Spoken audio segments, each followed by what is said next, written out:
Hello guys, আসসালামু আলাইকুম। নতুন একটা ভ্লগে আপনাদেরকে স্বাগতম। আজকে আপনাদেরকে দেখাবো আলু চাষ পদ্ধতি। এই যেখানে দেখতে পাচ্ছেন, এখানে কিন্তু আলু চাষ করা হয়েছে। আলুর কিন্তু অনেক সুন্দর গাছ বের হয়েছে।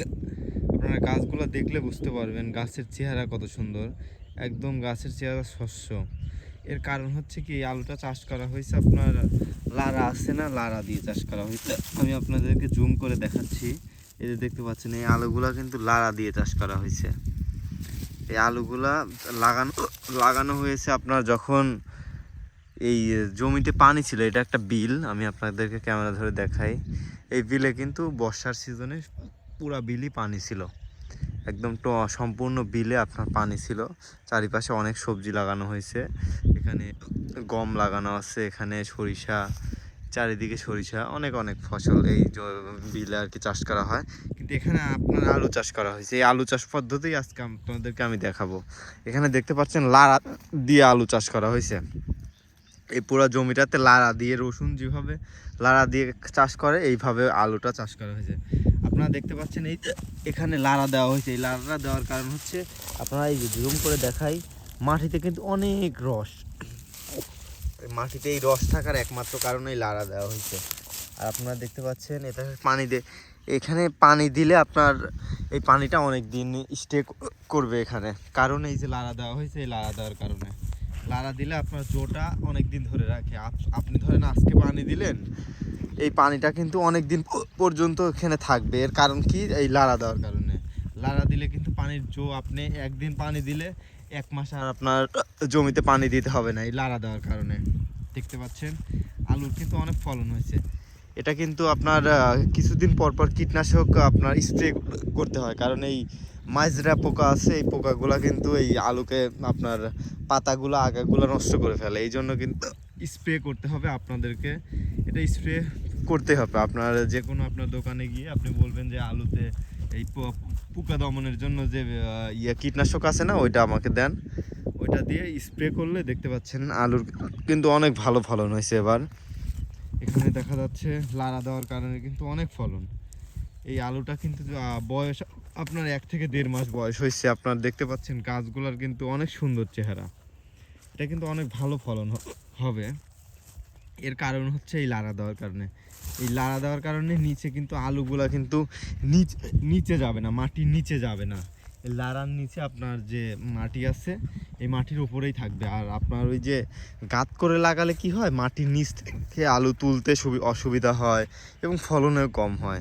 আর এটা কিন্তু লারার নিচে থাকবে, তার মানে কিন্তু ফলনে আমরা কিন্তু ফলন ঠিকই পাবো। আপনার গাদের থেকে এটা ফলন আপনার অনেক বেশি, অনেক বেশি। এটা দেখতে পাচ্ছেন, এটা কিন্তু এই দিকে ফলনটা একটু ভালো হবে মেবি, কারণ এই দিকের গাছগুলো আপনারা দেখতে পাচ্ছেন। এটা কিন্তু আলু গাছ, মনে হচ্ছে এটা আপেল গাছ। এত সুন্দর গাছের চেহারা, এটা আসলে না সরাসরি না দেখলে বোঝার কোনো উপায় নেই।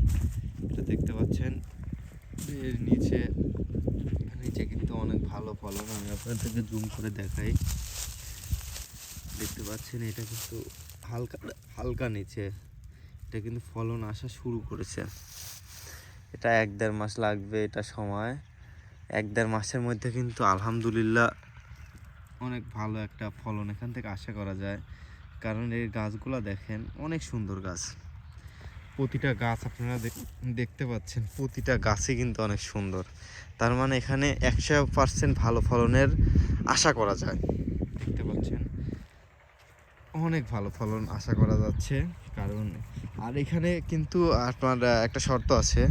আপনার এই আলুটা চাষ করার পর, গাছ হওয়ার পর 15 দিন পর পর কিন্তু আপনাকে সেচ দিতে হবে। 15 দিন কিংবা 1 মাস, 1 মাস দিলেও সমস্যা নাই। কারণ এই লারা দেওয়ার কারণে কিন্তু জোটা অনেক ভালো থাকে। এই জন্য আপনারা 1 মাস পর পর সেচ দিতে পারেন।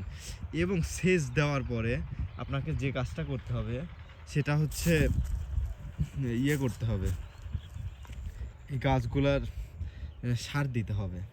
আপনার ইউরিয়া সার অথবা যে কোনো সার, এভরিথিং সার আপনাকে এটা কিন্তু প্রয়োগ করতে হবে। না হলে কিন্তু ইউরিয়া সার দিলে কিন্তু এই যে আলুর যে গাছ যে চেহারাটা না, এটা কিন্তু অনেক গ্লো করে, উজ্জ্বল হয়। এই জন্য আপনাকে সার দেওয়া অবশ্যই জরুরি।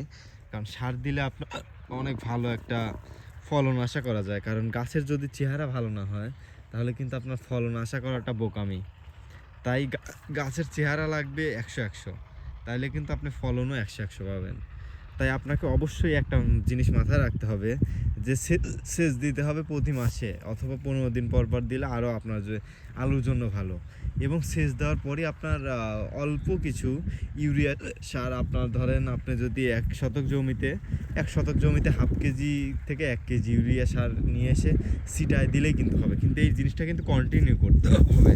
কন্টিনিউ বলতে বোঝানো হয়েছে যে আপনি যখনই সেচ দিচ্ছেন পানিতে, তার পরের দিনে আপনি নিয়ে এসে এটাও করতে পারেন, আপনি আগের দিন দিলেন ইউরিয়া সার দিয়ে, পরের দিন আপনি সেচ দিয়ে দিলেন। এটা কি হবে, আপনার পানির সাথে ইউরিয়া সারটা মিশে যাবে এবং একদম পুরা আপনার যে জমি আছে না, সব জমিতে তো এতে ইউরিয়া সার একদম ঠিক থাকবে, আপনি মাপে হয়ে যাবে। এই জন্য আপনার ওইটা করলে বেটার হয়, যদি আপনি আগের দিন ইউরিয়া সার দেন এবং পরের দিন আপনি এখানে সেচ দিচ্ছেন, এটা আপনার জন্য বেশি ভালো হবে।